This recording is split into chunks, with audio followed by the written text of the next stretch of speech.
Hello, I'm Dr. Bossing, and this is another video, hopefully a short one, for our English 111 class. I hope you're doing well, and I hope that you're in the final parts of the writing process for putting paper number 2 together. And the purpose for this video is just to kind of talk through what I look for when I get your paper, your final draft of your paper, and start grading. Because I think that might help you in reviewing your rough draft of this paper and making sure it lives up to the standards that I'm expecting and that the college is expecting for your academic writing. All of the documents that I'm going to be talking about in the next few minutes, they're all in our paper 2 folder. And much of what I'm talking about will be in the week 10 folder as well. Here is an example. This is the paper 3 example, or example 3 of paper number 2, of the 3 examples I gave you in the paper 2 folder. And it's the best of the 3. I gave you one that was like an okay paper, maybe a C paper, one that was an F paper, and then one that was an A paper. And this is the A paper. It's the one about vacations. And I just wanted to go through it, like to explain why I think it was successful, and to kind of hope that in the final parts of the writing process for paper number 2, you can look at this as a model of one that really works well. Make your paper look like this one, and your chances of it being a really successful paper will go up. Okay, when I get a paper, right, in a few days I'm getting 100 English 111 papers, so I have to scoot right through these, while at the same time giving you as much feedback as I possibly can in a limited amount of time. So when I open up the file for the final draft of paper 2 and I see this, here's what I'm looking at. Does it meet the minimum requirements? So literally I'll scroll through, and if the minimum is 4 pages, is it long enough? This is. It's 4 plus a little bit, right? Does it have enough outside sources? Remember, the minimum requirement for this paper is 2 sources. This has way more than 2, which is a good sign. The other thing I'll notice right away, beyond just meeting the minimum requirements of length and use of sources, is the format. Is it formatted in proper MLA format? And this one is. Right away I can tell that on page 1 it's got this page 1 header, only on this one page and only on the right side of the paper. Actually, it's the left as we're looking at it, but it's the correct side. And it's got the writer's name, her full name will go there, then my name, either Dr. Bossing or Professor Bossing or whatever. English 111, you can put the section number in if you want, but you don't have to. And the date that you're turning in the final draft, right, in this weird MLA format where it has a number, which for us, I think is the 24th of October in 2020. So it's the date that you're submitting the final draft of this paper. It has the last name and a page number up in the page heading section, which is ½ an inch down on the first page. And you can see that it's both here and here, right? Page 1 and page 2. It's got a title that's centered and nothing else, right? It's not highlighted or in quotation marks or bolded or has, 20-point font. It's in the same font as the rest of the paper. 12-point font, Times New Roman, right? And then so that's basically what I'm looking for, right? And I'll also, while I'm got MLA format in my head, I'll go right to the works cited page and to see that it's in proper MLA format. And it is. It's got the work, it's on a separate page, right? And at the top of that last page of the paper, it's got literally the title works cited on it. And then it's got in proper format all the sources that are listed. They're listed in alphabetical order, right? Starting with A for Abel, going down to W for Whitmore. They're in alphabetical order by the last name of the author, if there is an author to the source. And then, if not, by either, in this case, it's the organization, right? Or you could just not have that at all and have the title. So it just depends, right? This is why you need to check your MLA handbook or our rules for writer's handbook to make sure it fits. You can't always trust a citation generator. If you use citation generators, that's fine, but you still want to check to make sure they're in proper format and that they're in MLA format, not APA format, right? A lot of times those citation generators are kind of have a default setting, and a lot of times that default setting is APA, not MLA. So you want to check that as well. You want to make sure that they're using hanging indentation, where the first line of every citation is right here along the margins, and then the second and third lines are set, indented, right? So you have the first line kind of hanging out by itself.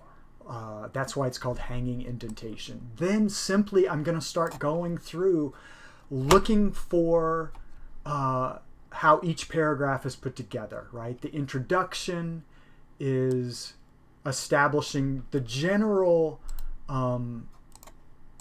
subject matter of vacations, but then it narrows down to two specific kinds of vacations and using an extended example for each one. Here's the thesis statement. In this case, it's 2 sentences. A trip to explore, or an adventure vacation, such as a tour of South India, and a trip to relax, such as a resort stay at Hilton Head Island, South Carolina, are both types of vacations. Okay, that sets up the general subject matter and the 2 specific topics, a trip to explore and a trip to relax. However, and here comes the important part, right? Without the second sentence, this isn't a good thesis statement, but with the second sentence, it becomes a very effective thesis statement. However, an adventure in South India is better. There's the opinion. There's the contrast, right? One is better than the other. You have to have that in this particular assignment for this paper to work, right? If you're just saying they have some similarities and they have some differences, or they're both great vacations, that's not what the assignment asks you to do, right? The assignment is asking you to say that one is better than the other and to give specific reasons for that opinion. You want all of that at least suggested in your thesis statement. If it's not there yet, you want to revise your thesis statement so it's more like this one, right? However, an adventure in South India is a better use of vacation days since it offers an effective escape from routine, more personal satisfaction, and long-lasting impact. Those are the 3 ways that the vacations are going to be judged. So the criteria for what a good vacation is are those 3 things: an effective escape, personal satisfaction, and long-lasting impact. And the paper basically is formed or organized around those 3 things, that 3 standards or criteria, and they go in order, and that's really important. So I know that the first body paragraph, the next paragraph, is about being an effective escape, right? And sure enough, that's what this topic sentence does. The very next sentence focuses what this body paragraph will be. One thing most people anticipate they will receive from a vacation is a break from monotony that builds up from doing the same thing every day. Okay, that's about the escape. And everything that follows in this first body paragraph is about that, right? The other thing I'm going to look for is this: how the outside sources are cited in the paper, right? And this is a good example. This paper, one of the reasons it's so successful is it integrates these secondary sources, the references that are on that works cited page. It integrates them really well. Sometimes with paraphrasing, which is taking the information but the writer is putting it in her own words, and sometimes just with direct quotations. According to this person, this is true, right? So according to Susan Whitmore, comma, and then the direct quotation. So this is the part that comes in quotation marks. Vacations have the potential to break into the stress cycle. That's if the vacation is successful. Okay. Because the source, Susan Whitmore, is referred to actually in the writing, in that introduction. After the quotation, the writer doesn't have to put parentheses and Whitmore the way you normally would, right? Normally with a MLA documentation, you present your source, and it's either paraphrased or quoted or summarized. And then after that information, you have something in parentheses, usually the author's last name. Sometimes you'll put the first part of a title in parentheses. And what that does is let me know where to go on the works cited page, right? So I'm going to look for Susan Whitmore. And sure enough, in the works cited page, I'll go down and say, okay, here's Whitmore, Susan, Krauss, and then all the other information. It doesn't have to be in the paper because it's all going to be here on the works cited list. The important thing to remember is that for MLA documentation, it's a two-step process. One is in the text, in the paper itself, and it's usually going to be a parenthetical citation, or sometimes you're just going to write, according to this person, here's some information. That's the first step. But the second step is everything else, all the other information that's listed on the works cited listing at the end of the paper. You have to have both those steps to have proper MLA documentation. And basically, so then I'll just go through. Each body paragraph will be focused on one of those three criteria in the order that it was discussed in the thesis statement. And it follows the formula, right? Here's another source, Sean Duberky. I'll look for that on the works cited page and read how that information is integrated into the writer's discussion.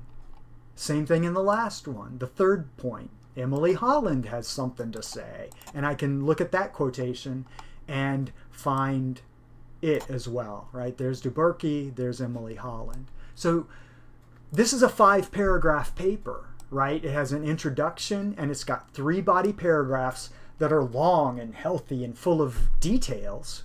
And then it's got a conclusion that starts in the final analysis, right? It kind of gives a rephrasing of the thesis statement, right? In the final analysis, a trip to India is much more rewarding. Now, you remember with the conclusion, you never want to write in conclusion, because I can tell right away that it's the final or concluding paragraph. And it's a cliche that drives English professors crazy. So don't write in conclusion. You don't even have to put in the final analysis, although at least that is kind of like leading me into the actual analysis, right? Here, let me review the 3 points that led me to my conclusion. So that's fine, right? And it also ends with a little bit of the explanation of why this is worth talking about in the first place, right? The kind of response to the so what, who cares question. And I think this paper does that nicely. We are all on this planet, and the drawing of imaginary lines between groups of people is stalling the development of our society. By exploring new places, we can increase our unity as one people. Wow, this is about more than just where you should take your next vacation. It says a little something about us getting along better, which is a pretty good theme to have in the year 2020, I think, or even 2019 when the paper was written.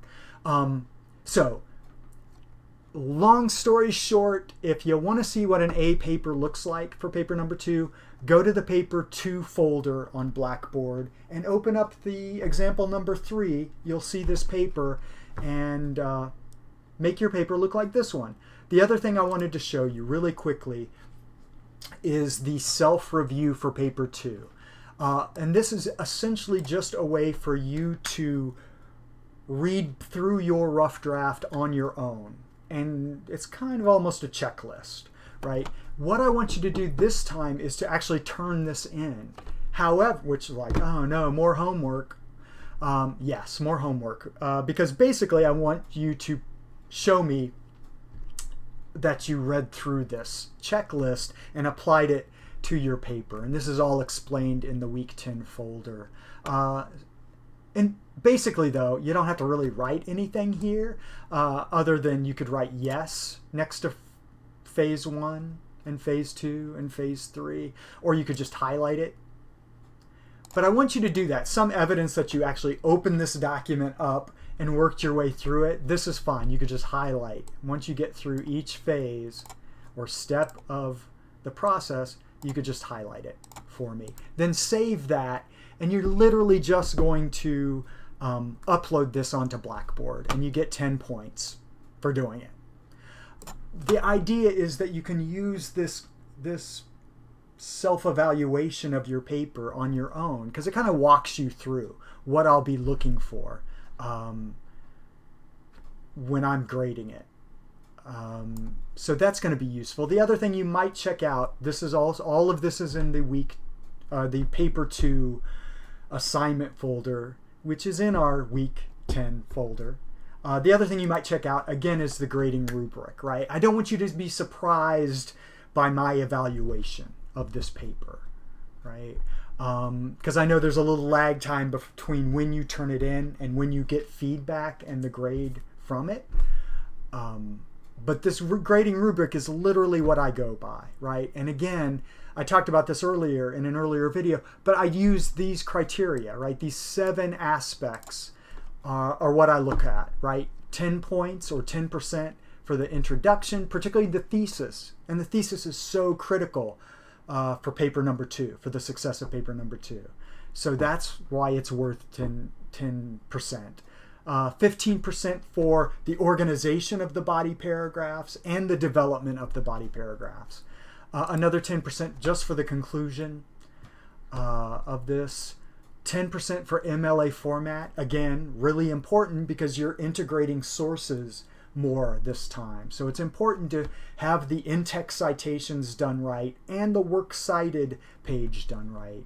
10% just for writing style, just for clarity of your writing and the academic tone.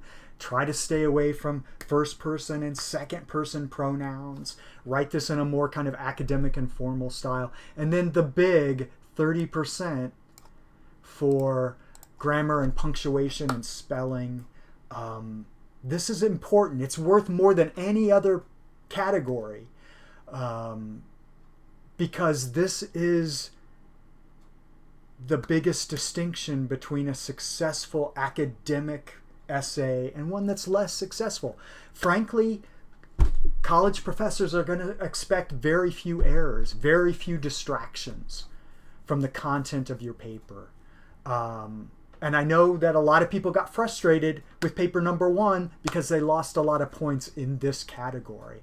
It's worth some time sitting down with someone virtually at the ILC or at the Real Center to just help, or just to do this on your own, right? If you got paper number 1 back and I identified a bunch of comma splices, then you know that that's what you should be looking for in your rough draft of your paper.